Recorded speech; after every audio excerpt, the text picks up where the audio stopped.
ये बीजेपी वाला क्वेश्चन है।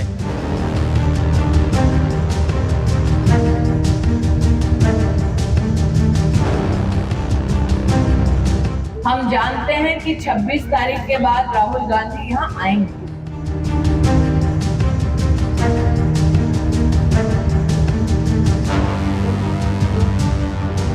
होम ग्राउंड में हार किसी सदमे से कम नहीं होती। ऐसे में जब दोबारा उस मैदान पर मुकाबले की बात आती है तब टीम को काफी माथापच्ची करनी होती है और इस वक्त इसी पेंच में फंसी है कांग्रेस पार्टी।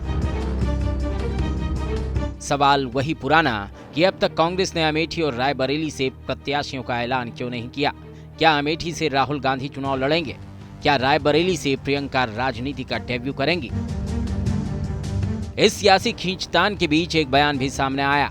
कांग्रेस की तरफ से एक इंपैक्ट प्लेयर ने भी चुनावी रण में उतरने का मन बनाया। वो अमेठी की बैटिंग पिच पर राहुल की जगह उतरने को तैयार भी हैं। राहुल गांधी वायनाड से अपना नामांकन भर चुके हैं। वायनाड में 26 अप्रैल को वोटिंग है तो सियासी गलियारों में चर्चा ये भी है कि वायनाड में वोटिंग खत्म होने के बाद राहुल अमेठी से नामांकन दाखिल कर सकते हैं। राहुल से पूछा गया कि क्या वो अमेठी या रायबरेली से लोकसभा चुनाव लड़ेंगे। इस पर उन्होंने रिपोर्टर पर तंज कसा। क्या कहा सुनिए।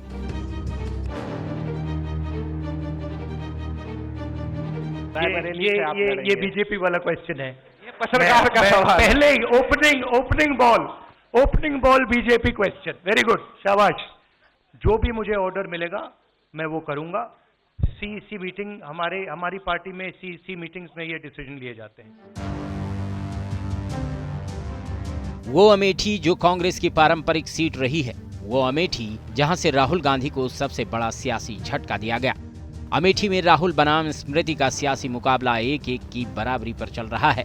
जहां पिछले लोकसभा चुनाव में करीब 55,000 वोट से स्मृति ने राहुल गांधी को मात दी थी, जबकि 2014 में हुए मुकाबले में राहुल गांधी ने स्मृति को करीब 90,000 वोटों से हराया था। मुकाबला किससे होगा इसकी परवाह किए बिना स्मृति ईरानी अमेठी के प्रचार में पूरा दम दिखा रही है, साथ ही राहुल गांधी पर तीखे हमले भी कर रही है।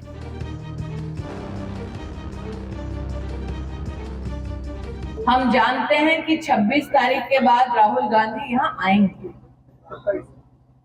हम ये भी जानते हैं कि उन्होंने हर 2 दिन में अपने वक्तव्य में इस बात को प्रदर्शित किया है कि वायनाड ही उनका परिवार है। हिंदी में कहावत होती है, लोग रंग बदलते हैं। हम लोगों को रंग बदलते देख पाए हैं, लेकिन परिवार बदलते पहली बार देखे हैं। 26 तारीख के बाद जब वो आएंगे अपने टोले के साथ, धर्म और जाति के आधार पर हमको बांटने का वो दुस्साहस करेंगे।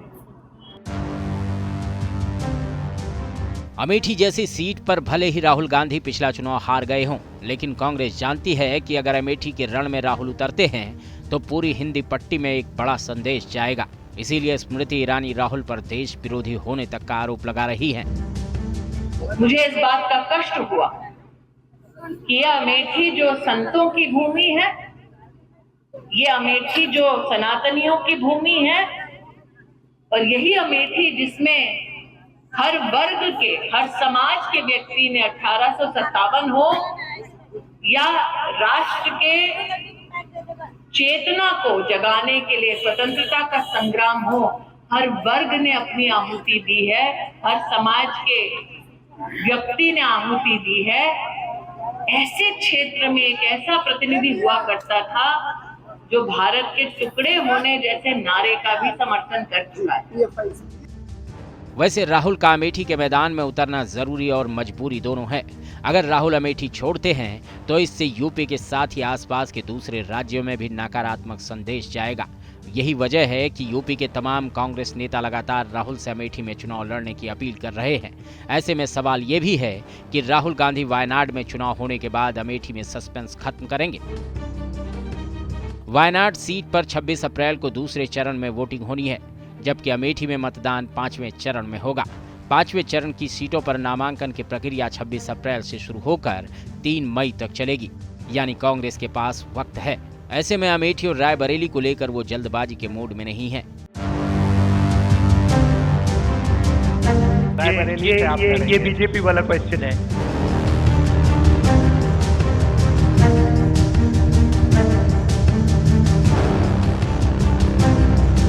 हम जानते हैं कि 26 तारीख के बाद राहुल गांधी यहाँ आएंगे।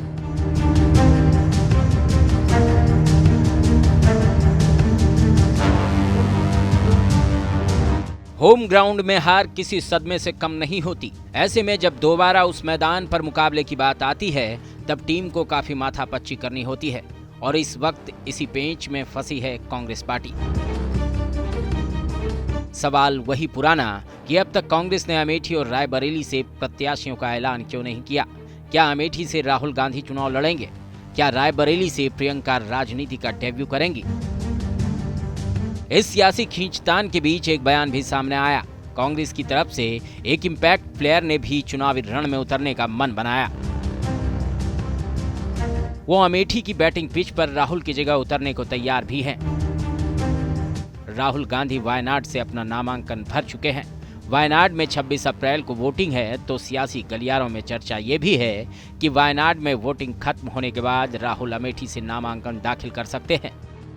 राहुल से पूछा गया कि क्या वो अमेठी या रायबरेली से लोकसभा चुनाव लड़ेंगे। इस पर उन्होंने रिपोर्टर पर तंज कसा। क्या कहा, सुनिए।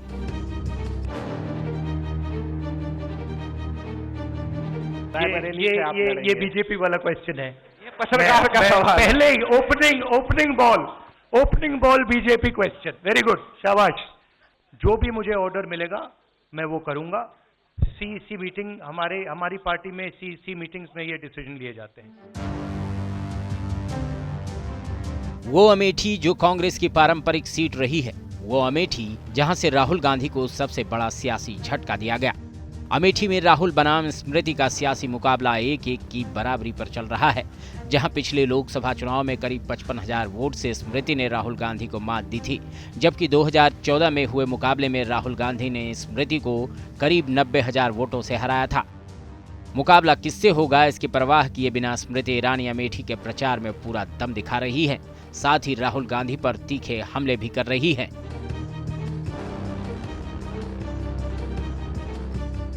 हम जानते हैं कि 26 तारीख के बाद राहुल गांधी यहाँ आएंगे। हम ये भी जानते हैं कि उन्होंने हर 2 दिन में अपने वक्तव्य में इस बात को प्रदर्शित किया है कि वायनाड ही उनका परिवार है। हिंदी में कहावत होती है, लोग रंग बदलते हैं। हम लोगों को रंग बदलते देख पाए हैं, लेकिन परिवार बदलते पहली बार देखे हैं। 26 तारीख के बाद जब वो आएंगे अपने टोले के साथ, धर्म और जाति के आधार पर हमको बांटने का वो दुस्साहस करेंगे।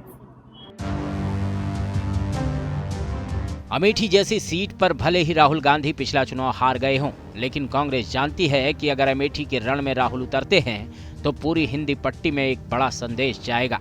इसीलिए स्मृति ईरानी राहुल पर देश विरोधी होने तक का आरोप लगा रही हैं। मुझे इस बात का कष्ट हुआ कि यह अमेठी जो संतों की भूमि है, ये अमेठी जो सनातनियों की भूमि है, और यही अमेठी जिसमें हर वर्ग के, हर समाज के व्यक्ति ने 1857 हो या राष्ट्र के चेतना को जगाने के लिए स्वतंत्रता का संग्राम हो, हर वर्ग ने अपनी आहुति दी है, हर समाज के व्यक्ति ने आहुति दी है। ऐसे क्षेत्र में एक ऐसा प्रतिनिधि हुआ करता था जो भारत के टुकड़े होने जैसे नारे का भी समर्थन कर चुका है। वैसे राहुल का अमेठी के मैदान में उतरना जरूरी और मजबूरी दोनों है। अगर राहुल अमेठी छोड़ते हैं तो इससे यूपी के साथ ही आसपास के दूसरे राज्यों में भी नकारात्मक संदेश जाएगा। यही वजह है कि यूपी के तमाम कांग्रेस नेता लगातार राहुल से अमेठी में चुनाव लड़ने की अपील कर रहे हैं। ऐसे में सवाल ये भी है कि राहुल गांधी वायनाड में चुनाव होने के बाद अमेठी में सस्पेंस खत्म करेंगे। वायनाड सीट पर 26 अप्रैल को दूसरे चरण में वोटिंग होनी है, जबकि अमेठी में मतदान 5वें चरण में होगा। 5वें चरण की सीटों पर नामांकन की प्रक्रिया 26 अप्रैल से शुरू होकर 3 मई तक चलेगी, यानी कांग्रेस के पास वक्त है। ऐसे में अमेठी और रायबरेली को लेकर वो जल्दबाजी के मूड में नहीं है।